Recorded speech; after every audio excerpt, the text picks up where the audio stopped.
اعوذ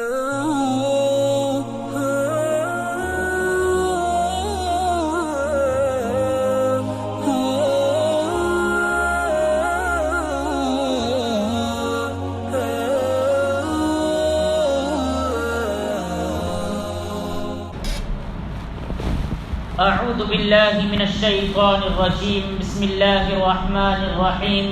قال رب انی دعوت قومی لیلا ونہارا فلم يزدهم دعائي إلا فرارا وإني كلما دعوتهم لتغفر لهم جعلوا أصابعهم في آذانهم واستغشوا ثيابهم وأصروا واستكبروا استكبارا ثم إني دعوتهم جهارا ثم إني أعلنت لهم وأسررت لهم إسرارا فقلت استغفروا ربكم إنه كان غفارا۔ شروع کرتا ہوں اللہ رب العالمین کے نام سے جو بڑا مہربان نہایت رحم کرنے والا ہے۔ عزیز سامعین کرام، گزشتہ کل آپ حضرات کے سامنے سورہ نوح کی ابتدائی آیتوں کا ترجمہ اور تفسیر کیا گیا تھا۔ چنانچہ اللہ نے کہا کہ نوح کو ہم نے اس کی قوم کے پاس بھیجا تاکہ وہ اپنی قوم کو ڈرائے اس سے پہلے کہ ان کے پاس دردناک عذاب آئے۔ چنانچہ نوح علیہ السلام نے لوگوں سے کہا، اے میری لوگ، اے میرے قوم، میں تمہارے پاس کھلا ہوا ڈرانے والا بنا کر بھیجا گیا ہوں، تم اللہ کی عبادت کرو، اسی سے ڈرو اور میری بات مانو تو اللہ تمہارے گناہوں کو معاف کر دے گا اور تمہیں ایک وقت مقرر تک کے لیے مہلت دے گا، اس لیے کہ اللہ کا وعدہ جب آ جاتا ہے تو وہ پیچھے نہیں ہوتا۔ کاش کہ تم یہ بات سمجھ جاؤ، جان لو اور اس بات کو تم لوگ اپنے عقل کر لو۔ اس طرح سے حضرت نوح علیہ السلام نے دعوت دیا تھا۔ عزیزان محترم، جیسا کہ میں نے آپ حضرت کے سامنے بتایا تھا کہ بعض مفسرین نے یہ بات لکھی ہے کہ حضرت نوح علیہ السلام نے اپنے قوم کو بار بار جا کر اللہ کی طرف بلایا، بار بار اللہ سے ان کو ڈرایا، بار بار اللہ کی دعوت، اللہ کے کلمے کی دعوت اور اللہ کی طرف ان لوگوں کو بلاتے ہی رہے کہ حضرت نوح علیہ السلام نے کام کیا۔ لیکن حضرت نوح علیہ السلام جو اتنا کام کرتے، انہوں نے جماعت گویا کہ پورے لوگوں کو اکٹھا کر کے جمع کر کے بھی انہوں نے دعوت دی اور فردن گھروں کو جا کر بھی انہوں نے دعوت دی۔ کہاں سے معلوم ہوتا ہے؟ آگے کی آیتوں سے ہی یہ بات معلوم ہوتی ہے۔ مفسرین نے لکھا ہے، بعض مفسرین نے حضرت نوح علیہ السلام کو ان کے قوم نے بہت پریشان کیا، یہاں تک کہ حضرت نوح علیہ السلام کے گلے میں رسی ڈال کر کے ان کو کھینچتے، جس کی وجہ سے حضرت نوح علیہ السلام کا گلا گھونٹ جاتا، گویا کہ آپ بے ہوش ہو جاتے، پھر وہ لوگ آپ کو لے کر کہیں دور پھینک دیتے اور چلے جاتے۔ ایسی ایک اللہ کے رسول کو، اللہ کے نبی کو ان لوگوں نے اتنی پریشان کیا، اتنی تکلیفیں دی، لیکن حضرت نوح علیہ السلام اپنے کام سے نہیں رکے بلکہ اللہ کا کام جاری رکھا، اپنا کام انہوں نے جاری کیا اور دعوت کا کام، لوگوں کو بلانے کا کام، اس کام کو انہوں نے کنٹینیو کیا، لیکن آپ نے اس کو روکا نہیں۔ لیکن جب ظلم حد سے زیادہ بڑھ گیا، بہت پریشان کرنے لگے، پاگل، دیوانہ، مجنون اور اس کے علاوہ دیگر اور کہانی دینے لگے، مارنے لگے، پیٹنے لگے، پریشان کرنے لگے اور وہ ایمان بھی نہیں لا رہے تھے، تب انہوں نے اللہ کے سامنے دعا کی۔ چنانچہ آگے اللہ وہی فرماتا ہے، قال، انہوں نے کہا، یعنی نوح علیہ السلام نے کہا، ربی، میرے پروردگار، انی دعوت قومی لیلا ونہارا، یقیناً بے شک میں نے اپنی قوم کو رات اور دن دعوت دی، رات اور دن میں نے بلایا، انی دعوت، میں نے انہیں دعوت دی، قومی، میرے لوگوں کو، میری قوم کو، لیلا و نہارا، رات میں بھی اور دن میں بھی۔ اس سے معلوم ہوا اس آیت سے کہ رات اور دن وہ اللہ کی طرف لوگوں کو بلاتے تھے، رات کے اندھیرے میں بھی، دن کے اجالے میں بھی، ہر اعتبار سے اپنے قوم کا بھلا چاہتے تھے اور ان کو دعوت دیتے تھے۔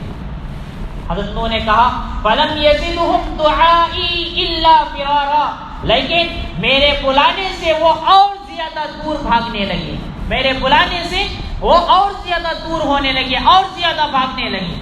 یاد رکھیے، جب آدمی کسی چیز کو سننا نہیں چاہتا ہے اور جب اس کے اندر جہالت ہی جہالت آ جاتی ہے، ہدایت اس کے اندر نہیں آتی ہے، تو وہ اللہ کی باتوں سے دور ہی رہتا ہے۔ چنانچہ یہاں پر بھی حضرت نوح علیہ السلام کی قوم بھی اتنا بلاتے تھے، لیکن انہوں نے کہا، پروردگار، میرے اتنا بلانے کے باوجود وہ لوگ مجھ سے اور زیادہ دور ہی ہوتے گئے۔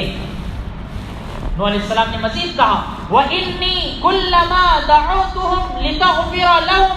اور جب بھی میں نے ان کو دعوت دی تاکہ ان کو معاف کر دیا جائے، تاکہ تو انہیں معاف کر دے، پروردگار میں نے جب بھی انہیں بلایا تاکہ تو انہیں معاف کرے، بخشش دے،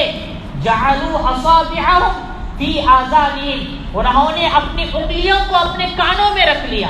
یعنی نوح علیہ السلام کی بات سننا نہیں چاہتے تھے، کانوں میں انگلیاں رکھ دی، اور شرارت یعنی نبی کے سامنے انگلی رکھ کر کے گویا کہ ان کو یہ بتانا چاہتے تھے ہم تمہاری بات نہیں سنیں گے۔ جعلوا اصابعهم فی آذانہم، انہوں نے اپنی انگلیاں اپنے کانوں میں رکھ دی، واستغشوا ثیابہم، اور اپنے کپڑوں کو اوڑھ لیا، مطلب چہرے کے اوپر کپڑا ڈال لیتے تھے۔ حضرت نوح علیہ السلام دعوت دینے کے لیے آتے تو حضرت نوح علیہ السلام کی بات نہیں سنتے بلکہ کپڑا اٹھاتے اپنے چہروں کے اوپر ڈال لیتے، گویا کہ اس کا مطلب یہ ہوتا کہ نوح ہم تیرا صورت نہیں دیکھنا چاہتے، تیری بات نہیں سننا چاہتے، چلے جا۔ اور بعض مفسرین نے کہا ہے کہ وہ ایسا نہیں بلکہ حضرت نوح علیہ السلام کو وہاں سے آتا دیکھتے تو فوراً اپنے چہروں کے اوپر کپڑا ڈال لیتے تاکہ نوح علیہ السلام ان کو پہچانے نہیں۔ دونوں تفسیریں مراد ہو سکتی ہیں۔ اللہ نے یہاں پر حضرت نوح علیہ السلام کا وہ قول نقل کیا ہے جو کہ انہوں نے کہا واستغشوا ثیابہم، وہ اپنے کپڑے اپنے آپ پر ڈال لیتے ہیں، وَأَصَرُّوا، اور وہ اڑ گئے اور انہوں نے اصرار کیا، یعنی اپنی بات پر، اپنی نافرمانیوں پر، اپنے کفر پر، اپنے شرک پر اڑے رہے، باتوں کو نہیں مانا، اصرار کیا اپنے گناہوں پر۔ وَاسْتَكْبَرُوا اسْتِكْبَارًا، اور انہوں نے بہت بڑا تکبر کیا، بہت بڑا گھمنڈ کیا۔ اے اللہ ان لوگوں کو میں نے دعوت دیا تو ان لوگوں نے اتنا گھمنڈ کیا، اتنا فخر کیا کہ مجھے کمزور سمجھنے لگے، مجھے بالکل حقیر جاننے لگے اور خود اپنے آپ کو بڑا تکبر کرتے ہوئے گھمنڈ کرنے لگے۔ پھر انہوں نے کہا ثم، پھر میں نے اتنا کرنے کے باوجود میں نے کیا کیا، ثم انی دعوتهم جہارا، پھر بھی یقیناً میں نے ان لوگوں کو بآواز بلند دعوت دی، سارے لوگوں کو اکٹھا کر کے زور آواز سے دعوت دی، اس کے باوجود وہ رکے نہیں، اتنا ستانے کے باوجود پھر بھی میں نے ان کو بآواز بلند دعوت دی۔ ثم انی اعلنت لهم، پھر میں نے انہیں اعلانیہ طور پر بھی دعوت دی، یعنی زور آواز سے بھی دعوت دی، وَأَسْرَرْتُ لَهُمْ إِسْرَارًا، اور چپکے چپکے بھی دعوت دی۔ مفسرین نے لکھا ہے زور آواز سے مراد یہ اوپر جو کہا ہے جہارا، جو کہ میں نے بلند آواز بلند میں نے دعوت دی، اس کا مطلب یہ ہے کہ میں نے ساروں کو اکٹھا کر کے ساروں کے مجمع میں نے ان لوگوں کو دعوت دی۔ اور اتنا ہی نہیں، اتنا کہہ کر میں خاموش نہیں بیٹھا بلکہ مفسرین کہتے ہیں آگے جو آگے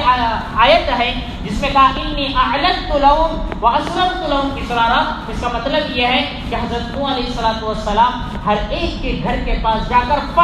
فردن ملاقات کر کے حضرت نوح علیہ السلام نے انہیں دعوت دی۔ فقلت،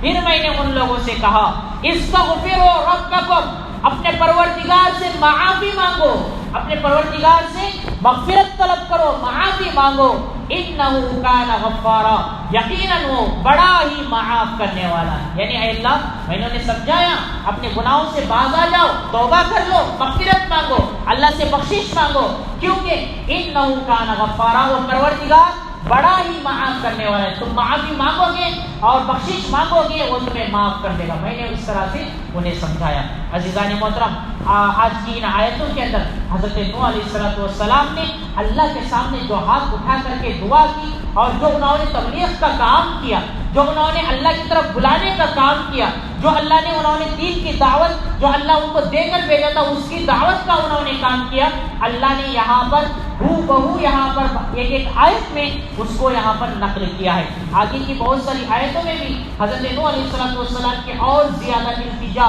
جو اللہ کے سامنے انہوں نے رکھی اس کا بھی ذکر کیا گیا ہے۔ اللہ سے دعا کیجیے کہ اللہ تعالیٰ مجھے اور آپ کو ان ساری آیتوں کو اچھی طرح سے سمجھ کر کے اس پر عمل کرنے کے توفیق عطا فرمائے۔ بقیہ انشاءاللہ آئندہ کل ہوگا۔